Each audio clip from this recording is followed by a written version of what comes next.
Kawaida, karibu sana kwa wewe ambaye kwanza unaitazama channel ya PM Online kubwa zaidi.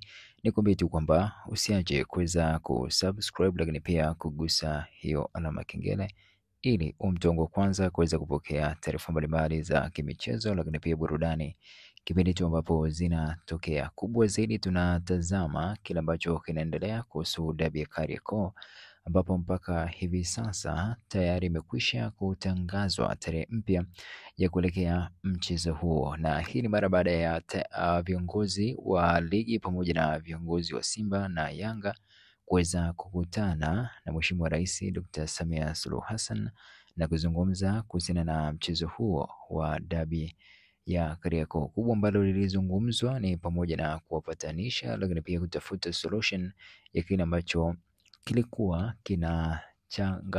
kinaleta changamoto kuelekea mchezo huo. Sasa Simba, baada ya kile ambacho kimetokea, inaelezwa kwamba viongozi wake wale ambao walijitokeza kwenda kwenye suluhisho hilo, akiwemo Murtaza Mangungu pamoja na Mzee Hassan Dalal pamoja na viongozi wengine wawili wa bodi ya ukurugenzi, lakini pia wakitoka upande wa mwekezaji, baada ya kwenda Ikulu na kwenda kuzungumza na Mheshimiwa Rais, inaelezwa kwamba kile ambacho waliafiki, baadhi ya viongozi wengine wanadai kwamba sio kile ambacho walikuwa wanatamani kiweze kufikiwa. Kwa upande wa Yanga nao mambo yameenda vizuri na tayari wamekwisha kutangaza mchezo wa dabi ya Kariakoo kwamba utachezwa tarehe 25, na hii ni kutokana na kile ambacho walikitaka kiweze kufanyika kwenye bodi ya ligi pamoja na shirikisho la mpira wa miguu Tanzania TFF. Tayari kimekwisha kufanyika. Kitu ambacho Yanga walikitaka ni pamoja na mwenyekiti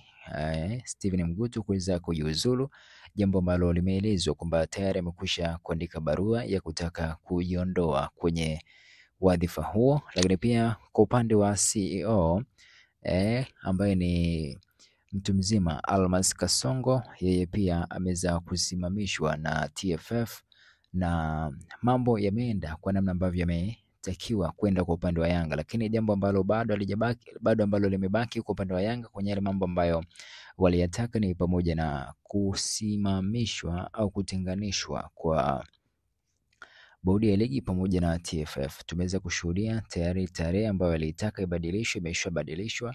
CEO amekwisha kujiuzulu, lakini pia tayari mwenyekiti Steven Mgutu naye pia amekwisha kujitoa kwenye kile ambacho walikuwa anatakiwa ajitoe. Kwa upande wa Simba, wao walisema mchezo utakuwa pale pale, ukiwa na maanisha kwamba leo wataenda kufanya mazoezi ya mwisho, jambo ambalo halijashuhudiwa popote likiweza kufanyika kwa kuwa tayari walikwisha kukubaliana kwamba mchezo utachezwa tarehe 25, lakini hawajatangaza chochote tangu wapewe taarifa kwamba mchezo utasogezwa mbele na kuchezwa tarehe 25. Tunafahamu kwamba mwanzoni walikuwa wanahamasisha wakiposti picha mbalimbali wakisema kwamba wanaenda dimbani kukiwasha tarehe 15, na walikuwa tayari kuidai bodi ya ligi iwape alama 3 muhimu pamoja na kuinyang'anya klabu ya Dar es Salaam African alama 15 kwa kutokufika kama wasingefika uwanjani. Lakini ndio hivyo, mambo yamekwisha kubadilika, na bado kwa upande wa Simba mambo ni mazito, viongozi wakiendelea